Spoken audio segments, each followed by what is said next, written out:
Good morning. Welcome to JP's Morning Brief for April 30th, 2026. Good morning, everybody. Whoo, let's do this.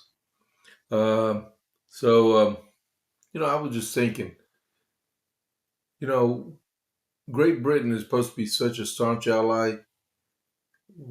Why, in their little island nation, why do they have a ineffective navy since they're supposed to be an island? So, no, that's just a thought. All right. So, welcome this morning. I don't know why that thought crossed over my mind. I was just watching a little bit of TV just a few minutes ago. Well, as we get started, don't forget to click that follow button. And um, if you're not already a follower, but that would be great if you do. And then click that like button. That's a thumbs up. And then chat. I got one chatter already uh, in the chat room right there. It's a Covite for life, my buddy, my my my Navy buddy. All right, you ready to do this, Richard? Let's do this. All right. So America 250. Um, so there was a letter that was written in 1776 that was from Samuel Adams to John Scully. Um, Now, when I did my research for the letter, I could not find the actual letter, but it was written in the journals of the Second Continental Congress. But so it was just a summary of said letter. So I looked and looked, I could not find the thing. But he wrote John Scully a letter concerning about the British attempts to destroy American virtue and religion while pushing for independence. So it might have just been a quick speech on the floor of the Second Continental Congress. I don't know, but I would have loved to read that thing, especially being from Samuel Adams. The next thing I got is a letter from Colonel Isaac Nichol to General George Washington for 30 April 1776. Excellency, may it please your excellency. Uh, enclosed, you have a return of the state of the fortifications under my command, by which you will readily see that the men in general are very deficient in arms, and more especially the standing companies. I think it would be prudent to them to have them armed as soon as possible, as there are many disaffected persons in the adjacent counties of Westchester and Dutchess who, in case of an account, okay, I got a cat coughing outside my door. Uh, um, as soon as possible, as there are many disaffected persons in adjacent counties of Westchester and Dutchess, who, in case of an attack at New York, if they knew our weakness, might attempt to take the garrisons by surprise. I have informed I have been informed that Captain Minos, a half-pay officer from Dutchess County, has gone off about the 20th with 40 men supposed to join the ministerial army. Wow, that's a mutiny there. There is no ammunition at Fort Montgomery for small arms, but 1/4 cask of powder and 48 pounds of musket balls, which I got from the commissioner. And they produced instructions from Congress not to let any of the powder be made use of without the further order, but as there was a necessity I prevailed with them to let it go. I have given orders to Lieutenant Stevens of the artillery to have it made up into cartridges for the use of that garrison. Gun flints are destitute if of no physician has been ordered here yet, and I have a number of men in the garrison who are sick and lame and cannot have proper means used for their recovery. The time of which one of the minute companies are now at this fortress is enlisted to expire in about 15 days. If your excellency thinks it's proper that more should be called in, should be glad of an order for that purpose as soon as possible. In the meantime, you may rest assured that nothing shall be wanting on my part to secure the different posts under my command, and for that purpose, that the works shall be forwarded to the utmost of my power.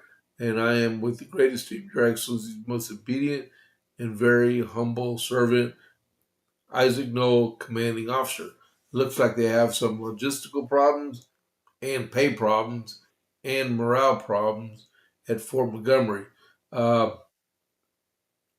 that's not good, especially those 20 men that decided to take off and join the Brits. All right, so you got that one there. Oh, man. How is everyone doing today? Um, so let's get this started. Here we go. All right. And the armament shop. All right.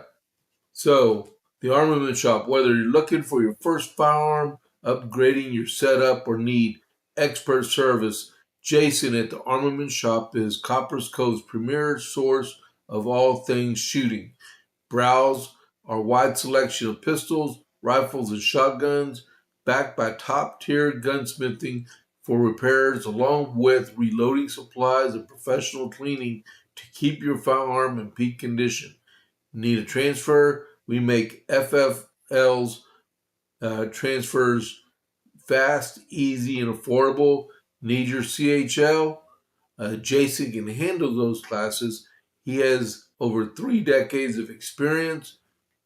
Visit the armament shop today at 115A West Avenue D in Coppers Cove, or call or text at 254-560-2023.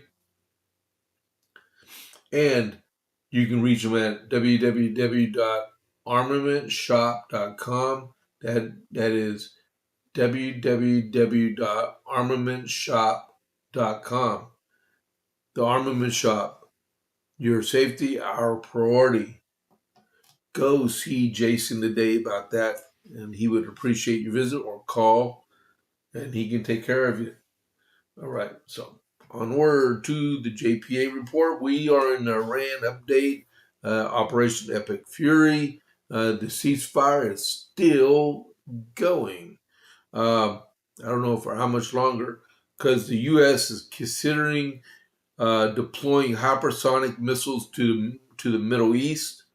The USS Ford, which was in the Persian Gulf area, is now in the Red Sea, and they're conducting regular flight ops.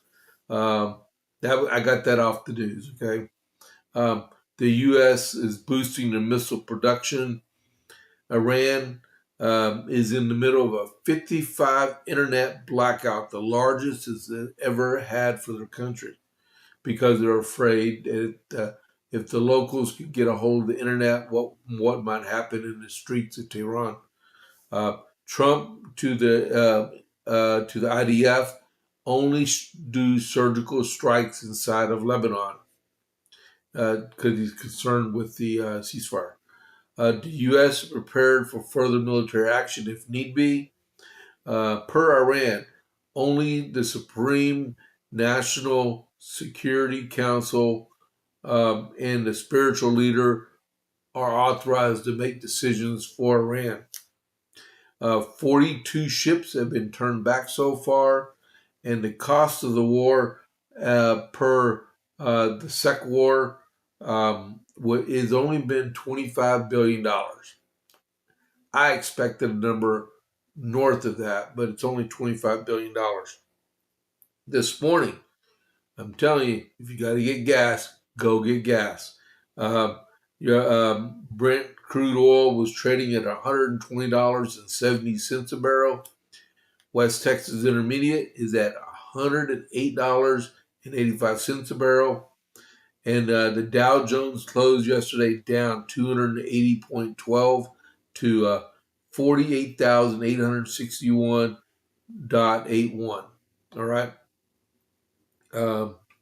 So yeah, Brent crude is $120 a barrel. The Saudis they made a projection about a month or so ago. They expected, before this was all said and done with, the oil trading at $180 a barrel. We cannot let it. There's got to be some type of remediation before it gets very much higher, because this is going to break.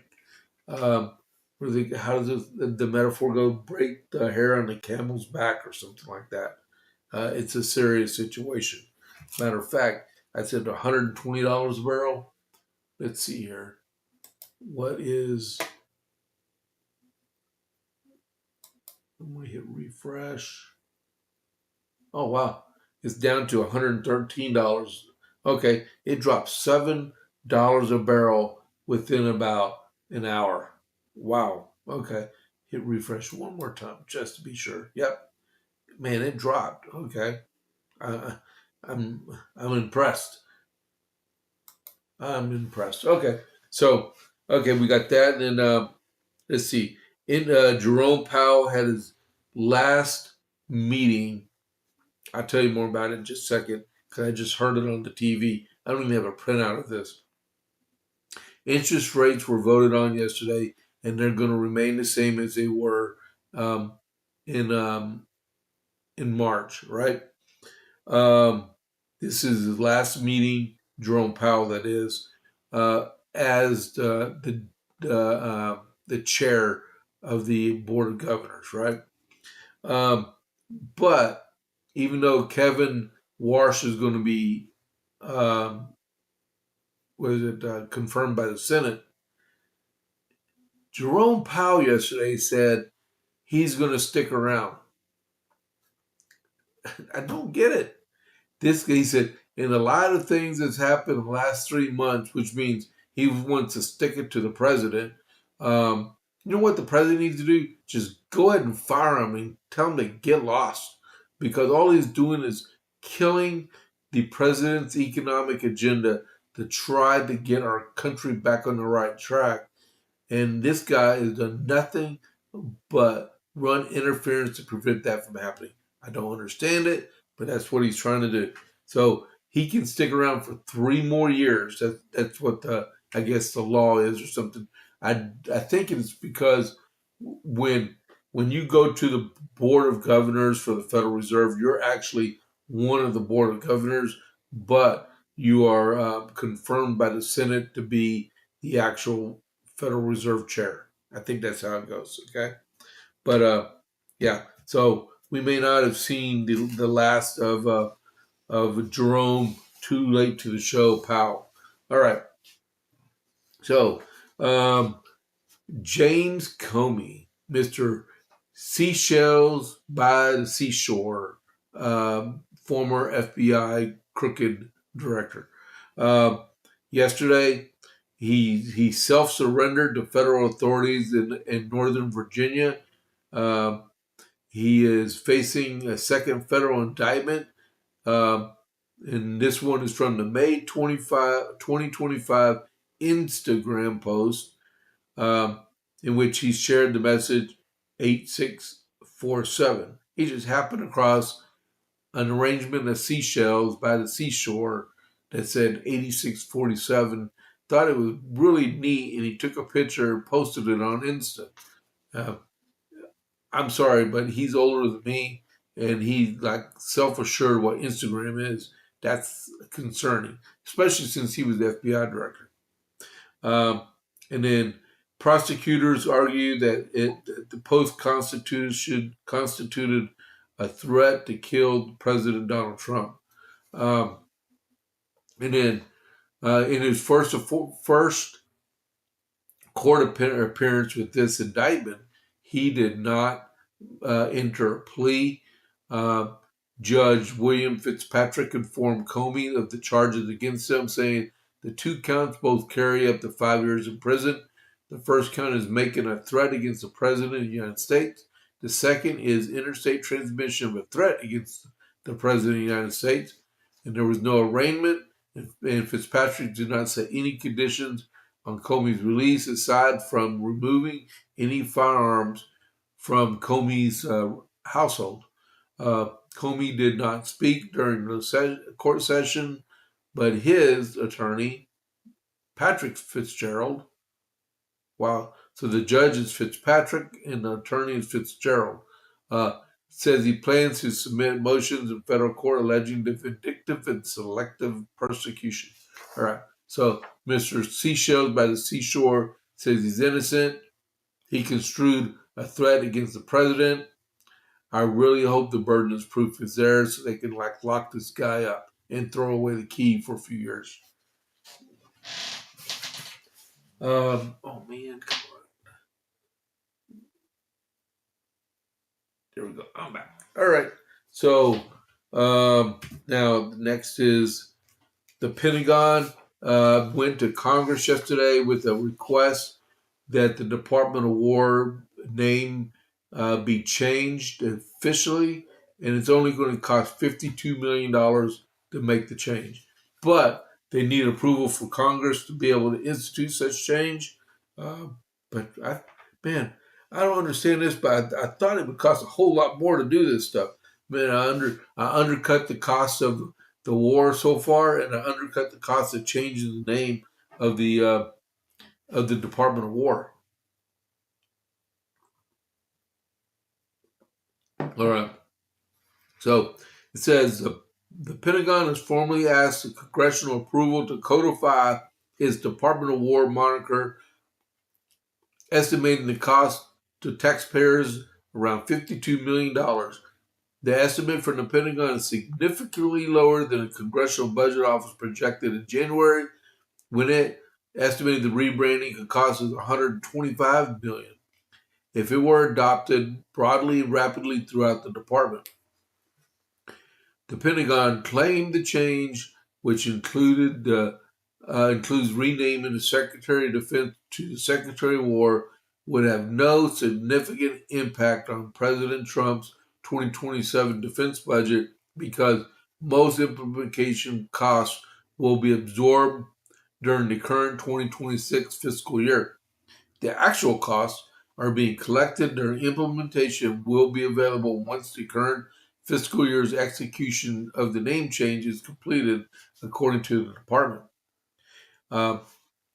It says, in its legislative proposal, the Pentagon said roughly $52 million is expected to be used, including $44.6 million for the defense agencies and the department's field activities, and $3.5 million for military departments, $3 million for the Pentagon Chief Pete Hegseth's office. Wow. And the Washington headquarters services, and $400,000 for the Joint Chiefs Combatant Commands and National Guard Bureau. So it doesn't seem like it's going to cost that much to get everything done for the changing of the names. Let's just hope they can get it codified. This is for next year's budget, so they can't put in reconciliation for this budget year. All right. What do you think on that one? Are y'all proud that we have a great, effective U.S. military? Put an American flag in the chat if you're proud of that. All right. We're going to do a couple of stories real quick, since it's only in the morning time. Well, I'm going to do them again. But Dan Bongino, I wear his stuff. I listen to his podcasts all the time. I encourage y'all to listen to him. He comes on Rumble 10 a.m. to noon Eastern, Monday through Friday. All right. Is it? Yeah, it is. All right. Oh, look, we got an American flag. Thank you very much, man. Thank you. I guess that means I need to put an American flag in, don't I?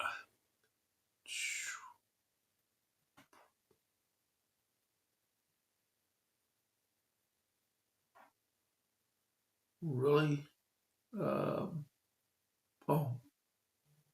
There we go.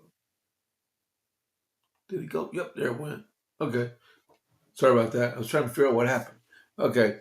So back when Dan Bongino became the deputy director of the FBI, they were going room to room inside the Hoover FBI building looking for stuff, okay? And they found this secret room that no one knew about quote unquote, right?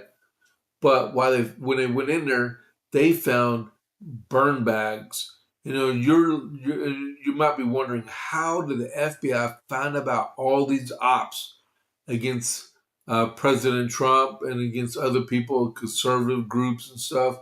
Some knucklehead of a person that shouldn't be working anymore around any classified material left them inside of unburned burn bags inside of this secret room. And I think it's Cash Patel is the one that happened to cross it. But said former FBI Deputy Director Dan Bongino revealed uh, he found a motherload of documents tied to Russiagate investigation that he alleges were meant to be destroyed. Speaking on the Hangout with Sean Hannity podcast, Bongino said that he witnessed behind the scenes um, of Crossfire Hurricane, the FBI's probe into possible collusion between President Trump and Russia was far more sinister than he anticipated. I thought I knew about Russiagate, Bongino told Hannity. It was 10 times worse. Bongino described finding a burn bag, which is typically used to incinerate sensitive documents for security purposes. He said the bag contained the motherlode of the investigation, including a document he claims was never meant to be found. Uh, that was basically the keys to the kingdom of Crossfire. He said the document was so sensitive, we're not even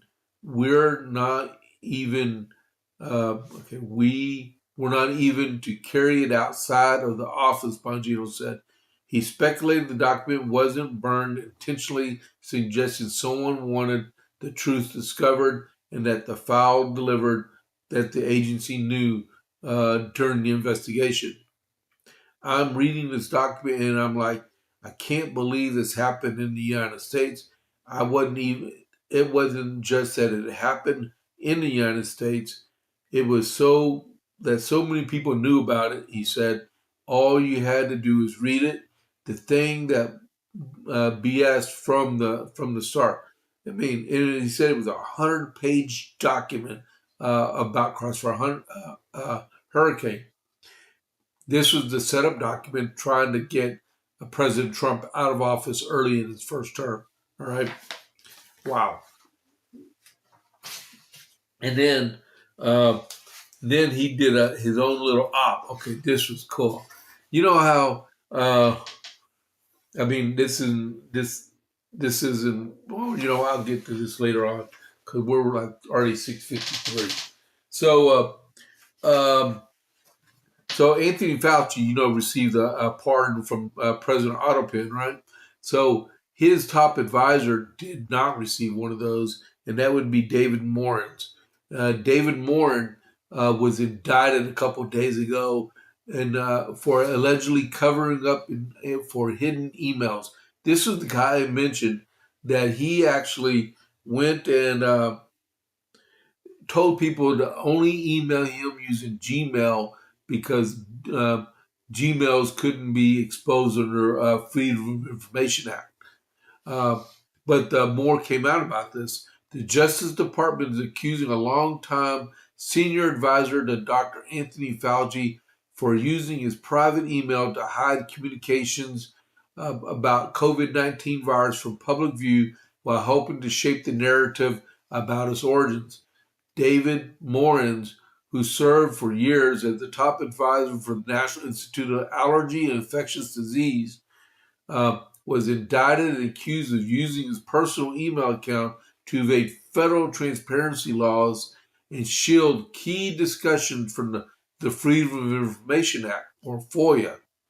According to DOJ indictment released Tuesday, prosecutors allege Morin conspired with others during the pandemic to hide communications related to a controversial coronavirus research grant that involved collaboration with the Wuhan Institute of Virology in China.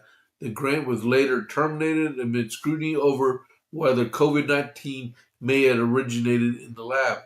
The indictment alleges that Morin and his associates deliberately moved communications off the official government's systems and onto private email accounts to keep them from public disclosure. The communications allegedly included internal discussions about COVID research and efforts to influence funding decisions and exchanges to messaging of the virus's origins. And Gmail can be hacked easily. And these classified discussions were moved off the official government servers onto this. It's just like Hillary Clinton, when she was Secretary of State, instead of using state.gov as an email, she was using her own personal email system to do her stuff because she was crooked as, yeah, okay. Get me on a tangent here. This guy is in trouble. We'll cover more about this later on JPA report, but this guy's in lots of trouble. This one, you may think that the James Comey indictment is going to be hard to prove. This one's going to be easy to prove. This guy's 78 years old. He may serve the rest of his life in prison. This is crazy. The House Republicans last night approved on a vote of 215 to a 211 the budget blueprint to unlock the reconciliation process in the federal budget so they can fully fund the rest of the Homeland Security Department and hopefully put a few more dollars in it for the Defense Department to rebuild some of their stores. 657. Okay. We're going to get more on this later. But yeah, so the speaker announced that there was they got approval from the House Republicans, and no Democrats voted for it at all. All right. So we're going to stop there for right now. We'll get back started at noon with the JPA report. I want to thank everyone for tuning in. As we get started, don't forget that there's municipal elections day after tomorrow in the state of Texas for some city council and lots of school board elections. And there's school bonds and stuff. The early voting's all completed. This Saturday also, here in Gatesville, Texas, we have a meet and greet for Republican Party candidates, Commissioner Precinct 2 and Commissioner Precinct 4 and County Judge. It's going to be in Gatesville at 11 a.m. to 1 p.m. There will be a short Republican Party meeting after that.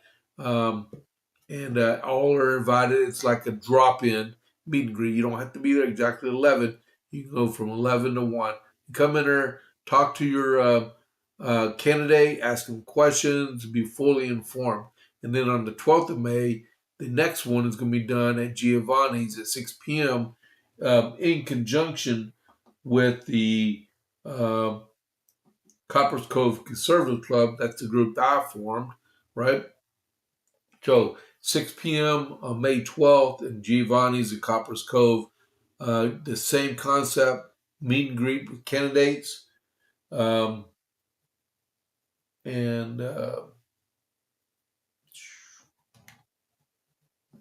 to figure out where I'm at. Okay.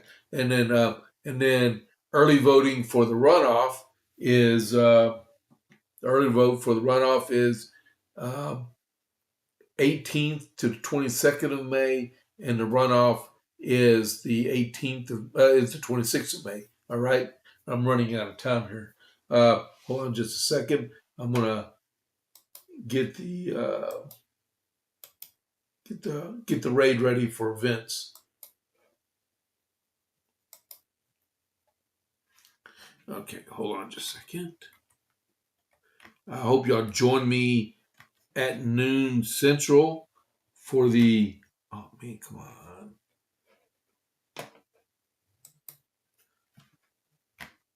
There we go. There we go. Join me at noon Central for the JPA report. See, I forgot to turn the alarm off. Okay, so I will see y'all at noon. Okay, I'm out of time. I'll see y'all at 12. Hope you have a great day. The raid is initiated there. So catch you on the flip side. I'm out.